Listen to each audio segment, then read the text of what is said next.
Olá, bem-vindos ao canal Tópicos em História das Ciências. Eu sou a Rebeca. Eu sou o Jorge e nós somos historiadores das ciências.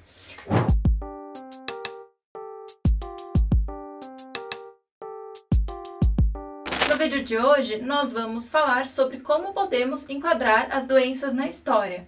Para isso, nós vamos apresentar as discussões feitas pelo historiador da medicina Charles Rosenberg, que inclusive já foi citado aqui no canal em um outro vídeo, que a gente analisa alguns filmes que tratam sobre vírus. Aliás, se você ainda não assistiu esse vídeo, clica no card aqui em cima para você ir lá conferir. O tema das doenças é muito caro atualmente, pois estamos passando, como a gente sempre fala nos vídeos, pela pandemia de Covid-19. E nesse sentido, podemos dizer que estamos acompanhando o processo de enquadramento dessa nova doença viral. Bom, sendo assim, vamos ao vídeo. Bom, então antes de falar sobre o enquadramento das doenças, ou framing disease, é legal apresentar um pouco sobre a trajetória, rapidamente, do autor que cunhou esse conceito. Bom, o Charles Rosenberg, ele na verdade não se formou em História ou em Medicina, mas ele é bacharel em artes pela Universidade de Wisconsin, formou em 1956 e depois ele fez o mestrado e o doutorado, né, o PhD, na Columbia University. Então, depois que ele terminou a sua formação, ele passou a lecionar na Universidade da Pensilvânia, permanecendo nela entre 1963 e 2001. Depois disso, o historiador ele se transferiu para a Universidade de Harvard, onde atuou como presidente do Departamento de História das Ciências entre os anos de 2003 e 2004. Bom, o reconhecimento historiográfico do Charles Rosenberg ele vem a partir de algumas de suas obras, sobretudo. Então, como as obras The Cholera Years, The United States in 1832, 1849 and 1866, de 1962, The Trial of the Assassin Guiteau, Psychiatry and Law in the Gilded Age, de 1968, e The Care of Strangers, The Rise of America's Hospital System, de 1987. Mas a obra onde o conceito de framing disease vai de fato florescer e vai ser mais sistematizado é a obra Framing Disease, Studies in Cultural History, de 1992. E essa obra foi editada pelo Rosenberg, obviamente, e pela historiadora Janet Line Golden. No capítulo intitulado Framing Disease, Illness, Society and History, o Rosenberg ele apresenta essa discussão justamente sobre como podemos emoldurar ou enquadrar as doenças. Bom, segundo o autor, antes da nomeação, da percepção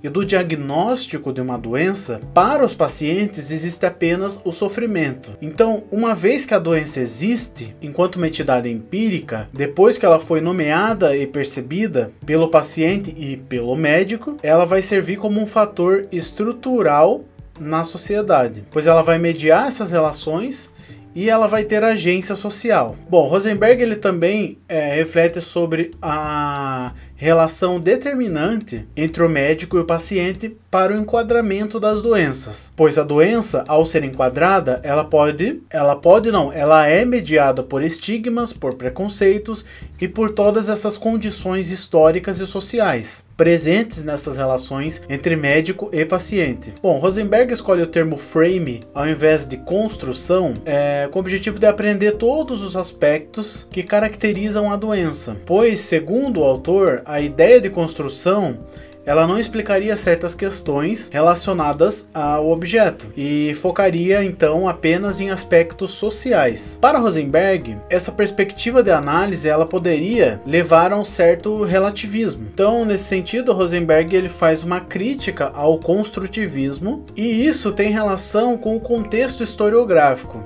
no período que o autor cunha, né, o conceito de framing disease em 1992. Então, nesse momento, era predominante uma veia cultural na historiografia, que ganha força sobretudo, né, principalmente nos anos 80, e que vai influenciar inúmeros trabalhos e as percepções mesmo sobre doença, né, trabalhos de história da doença.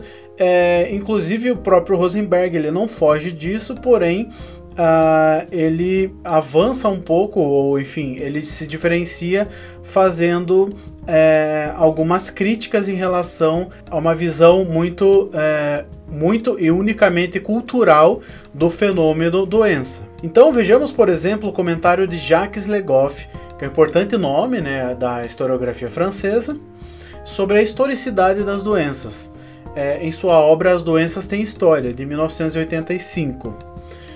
A doença pertence à história, em primeiro lugar, porque não é mais do que uma ideia, um certo abstrato numa complexa realidade empírica, e porque as doenças são mortais. A doença pertence não só à história superficial dos progressos científicos e tecnológicos, como também à história profunda dos saberes e das práticas ligadas às estruturas sociais, às representações, às mentalidades.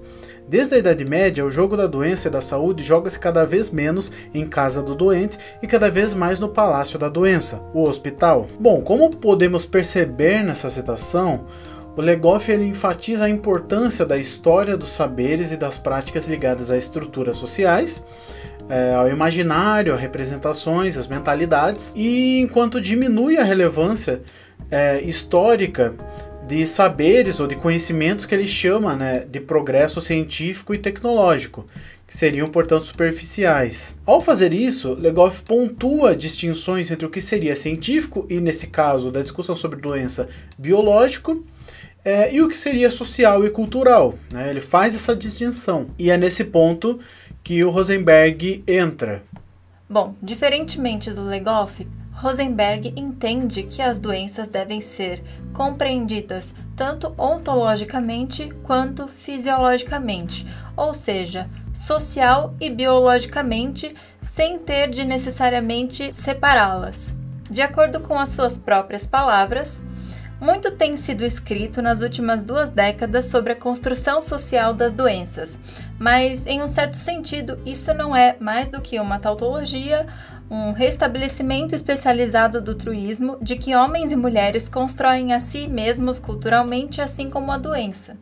Embora a posição da construção social tenha perdido algo de sua novidade durante a década passada, ela tem nos lembrado muito de que o pensamento e a prática médica estão raramente livres das contenções culturais, mesmo nas questões aparentemente técnicas. Bom, Rosenberg não necessariamente nega, né, esses aspectos culturais, mas ele inclui justamente aquilo que o Le Goff deixa de fora, né, ou que ele considera superficial em relação às doenças. Bom, e é por esse caminho que Rosenberg estabelece o que é uma doença, né? Um evento biológico, um reflexo do aparato médico, mas também é um aspecto social, coletivo e individual ao mesmo tempo, concebido por valores culturais e pela interação entre médicos e pacientes. Bom, vale ressaltar que um dos eventos históricos que impulsionaram o historiador a pensar, né, a conceituar o framing disease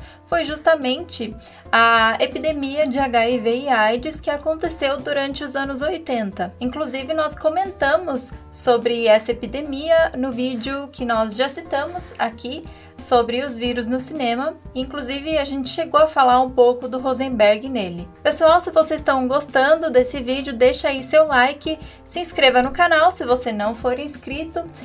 Deixa nos comentários se vocês já conheciam esse autor e as suas discussões.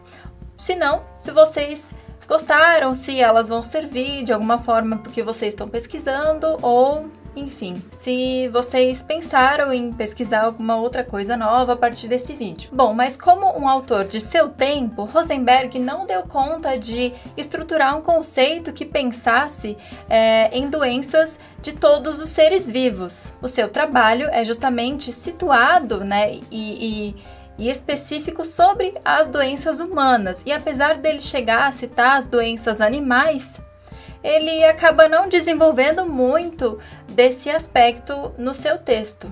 Mas ainda assim, outras pessoas, depois, né, do Rosenberg, se apropriaram do seu conceito de framing disease para pensar justamente as doenças em outros seres. Em Framing Animal Disease, House Cats with Feline Urological Syndrome, Their Owners and Their Doctors, de 1997, da Susan Jones, faz um exercício interessante justamente de se apropriar desse conceito do Rosenberg para pensar as doenças em animais.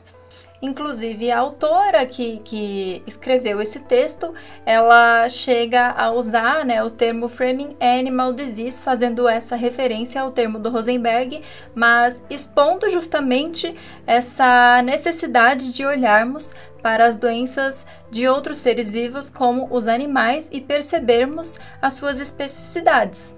A autora expõe o caráter fundamental biológico e social das doenças em animais, fazendo um estudo de caso de uma gata doméstica, a gata Ruth, que sofria de uma síndrome urológica. De acordo com a autora, nós podemos observar os aspectos sociais sobre as doenças em animais, por exemplo, através de outros elementos, como as crenças sobre saúde e comportamento animal, a identificação e negociação da doença animal, a tomada de decisão de veterinários e outros profissionais que trabalham com a saúde animal, bem como as preocupações dos familiares ou coletivos ligados aos animais. E aí, vocês gostaram do vídeo de hoje? Nós queremos fazer mais vídeos como o de hoje, apresentando alguma obra, algum autor ou algum conceito específico ligado à história das ciências e às suas áreas correlatas. Por isso, já deixa aí no comentário se vocês querem saber mais sobre algum autor ou conceito específico que a gente pode fazer um vídeo sobre aqui no canal. Eu e o Jorge recentemente publicamos um artigo, inclusive, fazendo uma relação entre o conceito de Framing Disease e Framing Animal Disease e também dialogando com história ambiental, história da saúde, história das ciências, num trabalho sobre a encefalopatia espongiforme bovina no Jornal do Brasil entre 1990 e 1996. A gente vai deixar o link para quem quiser acessar e ler, que tá bem interessante, aqui na descrição do vídeo. Bom, então se vocês não são inscritos ainda no canal, vocês já sabem, se inscrevam. Deixe seu like aí para ajudar o vídeo, né, que ajuda bastante a gente saber se vocês estão gostando ou não. Ative as notificações para saber quando um vídeo novo é postado. Ainda tem muita coisa legal para ser lançada aqui no canal até o fim desse ano, de 2020. E compartilhe o vídeo com seus amigos também. Bom, então por hoje é só. Até semana que vem. Um abraço e até logo.